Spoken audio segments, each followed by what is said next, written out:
Hi, and welcome back to So Blessed by Jess. And today we are going to take a deep dive into the construction of the block from Bev McCullough's Orange Pico Quilt. And she released this quilt back in the summer of last year. There is a 10-inch orange peel template that she has available on her website that she has also created for more quilts to come in the future. Like, she's already released another quilt last spring or last fall that also goes with this, with her new line that she has out now. We're going to need 10-inch squares, or just yardage of fabric that you'd like. And you're also going to need some Pellon. And this Pellon is PLF 36, and it's a lightweight Pellon, and we are going to use the orange peel to cut out pieces of this because we are going to be appliquing, and so we're going to learn the art of appliquing. That's fabulous. So we're going to go ahead. I'm going to turn you around. We're going to cut some orange peels out. We're going to sew them up. We're going to flip them. We're going to do all the things, put them on background, and here we go. All right. So we have our 10-inch layer cake, stacker, whatever you would like to call. And then we have our template. Now our template has blunt ends on the top and the bottom, and it fits on here so precisely that you can fit 2 orange peels at the same time. Now what I've been doing, because, you know, cut once, is I have been folding it in half, taking my iron, let me go ahead and bring it over, ironing it. That my iron's not hot. We're gonna have to plug that girl back in. Let me just go ahead and finger press it while we're waiting for that iron to get hot. Okay, we don't need the iron right now. All right, so we finger press it. That is we can also do that. Okay. So we only need to cut once. What's also amazing is that using a mat that rotates, okay? And I don't really use the rotate. The Olfa mat did not make an amazing rotating mat, so I'm going to work on that. But I'm just going to be able to flip it around. Like, that's what we're going to be doing. So, anywho. So we have our 10-inch stacker. We have it in half. And then this orange peel fits perfectly on one half of the stacker. So now we're going to take our rotary cutter very gently. Okay, and then we're going to rotate without moving. Boop, boop. Okay, hold it down.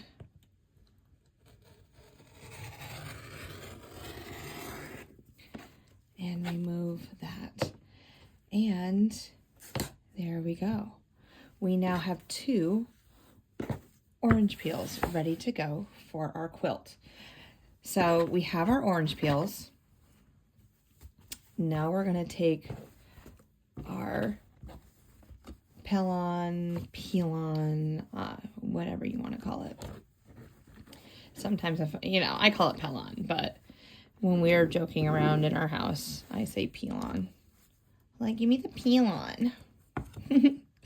I'm going to go ahead and put it at an angle a little bit so I can get the most use out of it. And again, we're going to go ahead. Oops, sorry, I kind of hit you. All right. Then we're going to place this on here so I can just move it all around because I don't want to take it off. All right, hold it down again. Oh, we've got to move it a little bit. There we go.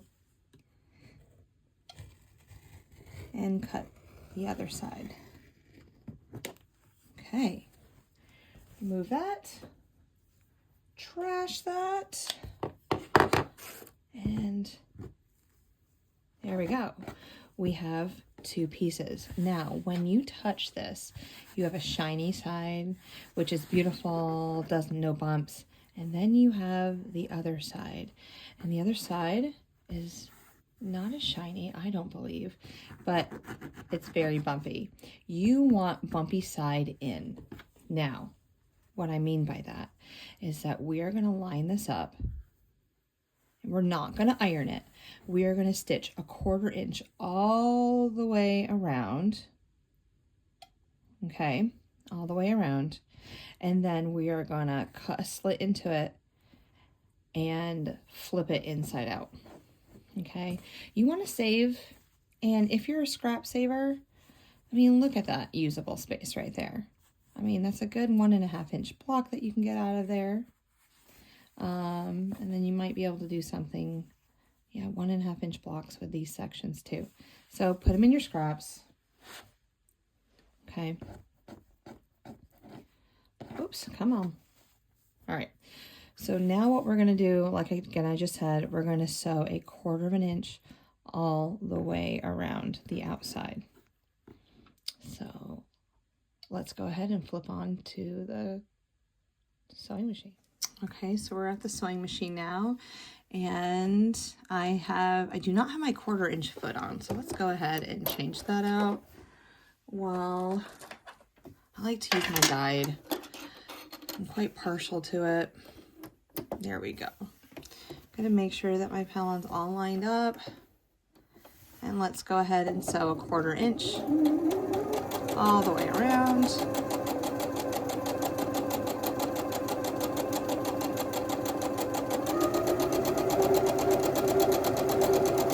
Take my time doing this for y'all. Take it nice and slow. I kind of just sew off the end. Then I'm gonna come back, start again. Oops. Come on, big guy. You can do it. There we go.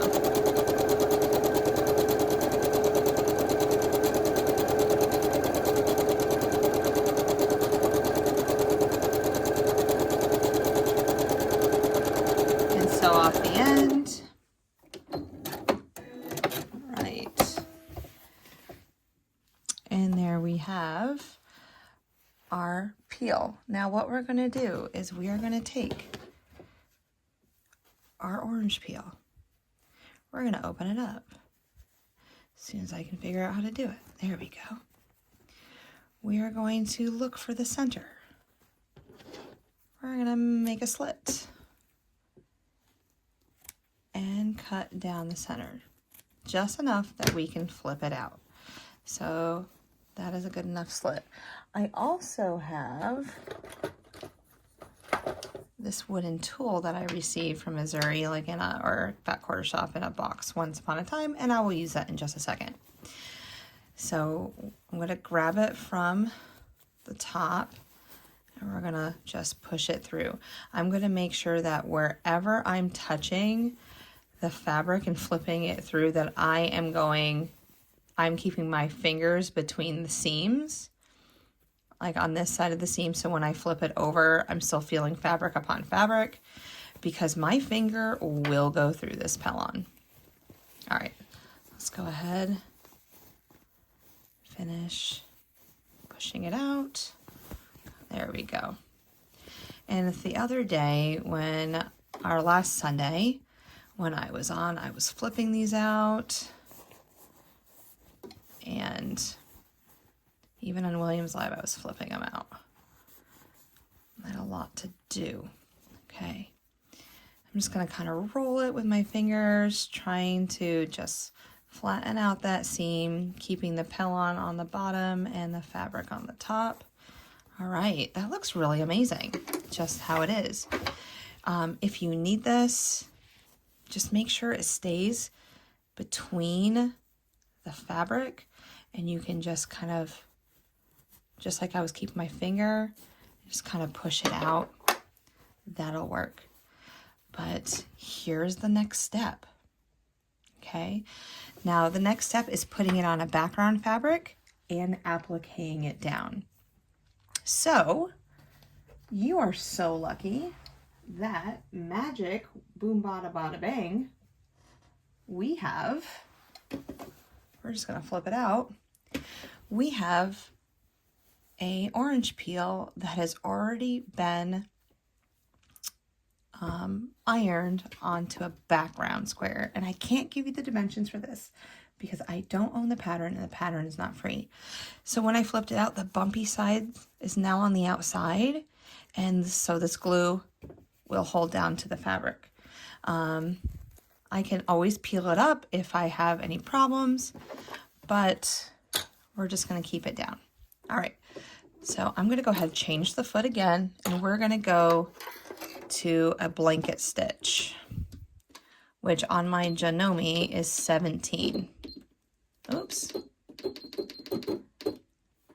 And then I want it 4 and 2.5. Okay. So where this needle goes down, I'm gonna kind of show you. I'm gonna get close in just a moment. Here, let's just go ahead and get close. All right. So now you're close to my machine.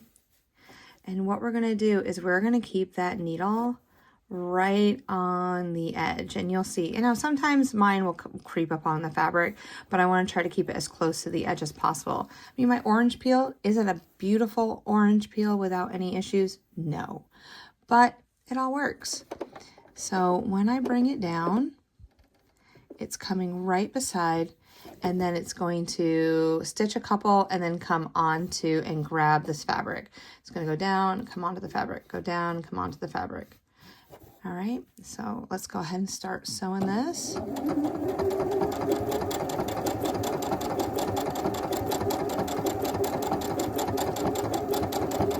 And this is probably what's going to take the longest now. As I was sewing, I can kind of go in like high gear, but I'm not going to do that to you guys. We're just going to go as fast as our video would like to go. It doesn't take very long to go all the way around the outside. The point that gets tricky is going over the points. And I kind of like stop it and I think about my stitching. All right, as I get close, all right, I'll go in one more. When it comes back, I'm going to lift up my foot, rotate it a little bit.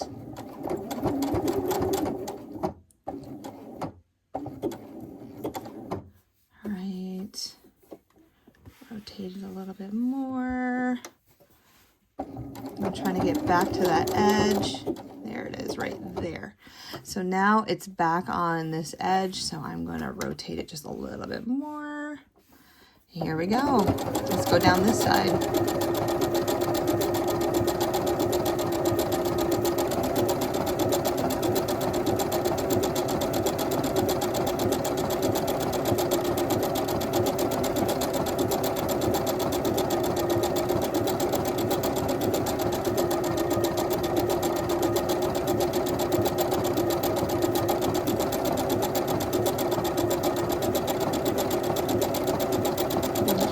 Rotating it as we go, trying to keep that needle as close to the edge as possible. All right, oh, we're getting there.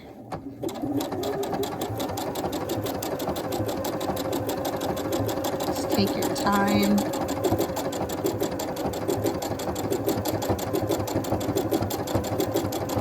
All right, we're getting to the pivot point again. Wait, one more. In, pivot a little bit.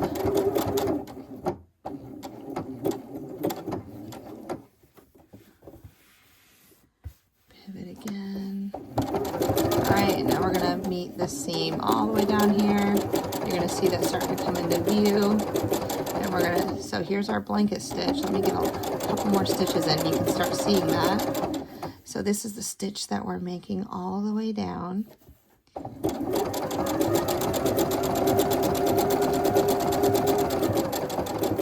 And we're gonna overlap it just a little bit. You won't even notice it. Okay, cut our thread. Bring it out. See, it overlaps just a little bit, but it's not that noticeable. Okay, and you see how, oops, I did it again. I'm going right down the edge and then I'm gripping. And not all of it is right down the edge. Oh, I did it again. You guys are gonna be like, Jessica, stop hitting. I will. Let's see, all the way around. All right, and with the magic of technology, we now have all 4 done. So we have 2 that look like this and 2 that look like this, okay? Now what we're gonna do is we're gonna kind of place them to look like a flower, okay? And we need to start placing sashing strips. So we're gonna take this sashing strip, put it in between these blocks. We're gonna take this sashing strip, put it between these blocks, and then we're gonna put a full one. But before we do that, we need to add cornerstones, or like flip and stitch blocks, okay? So we are gonna flip and stitch all the corners that are, that go with this rounded edge. So it's only the 2 opposites. So you got this one and this side. So we're going to, I'm going to take my triangle as soon as I find it real quick. But I'm going to do stitch and flip. So I'm going to use that triangle that I absolutely love. We're going to draw a line. I'm going to cut it and then throw it into the machine and sew it forward like this. So each block will have 2 stitch and flips like this. And we need to put the stitch and flips in before we do the sashing. Okay. All right, so let's go ahead and do the stitch and flips. All right, so I did my stitch and flips. So now we're gonna go ahead, flip them back. All right.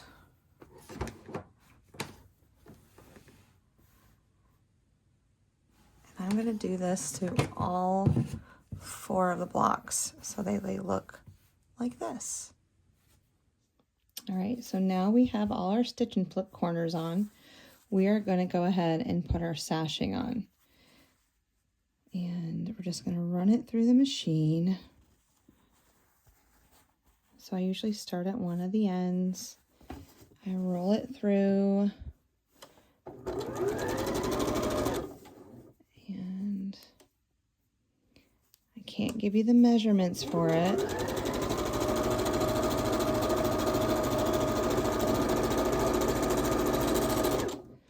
But remember that this block looks like a butterfly. So I'm just going to take my finger, just kind of finger press it, put this side on. Now the stitch and flip corners, they're going to, they're going to touch. And then the corners are just gray on the inside.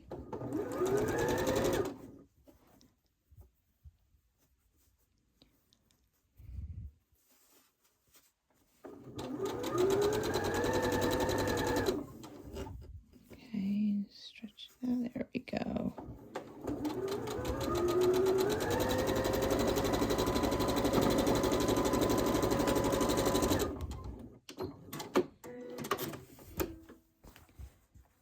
Right. And again, I'm going to press so that, and I am trying to use up all my bobbin thread, so you're going to see maybe lots of colors on the back of these. but the blocks are going to lay inwards. Now it is going to show, because I decided to use a white, a shadowing, and if you can see that. So that's one. Then I'm going to go ahead and do it to the other side, and then I'm going to put a solid strip down the middle. And here is the finished block. Actually, oops, rotate it,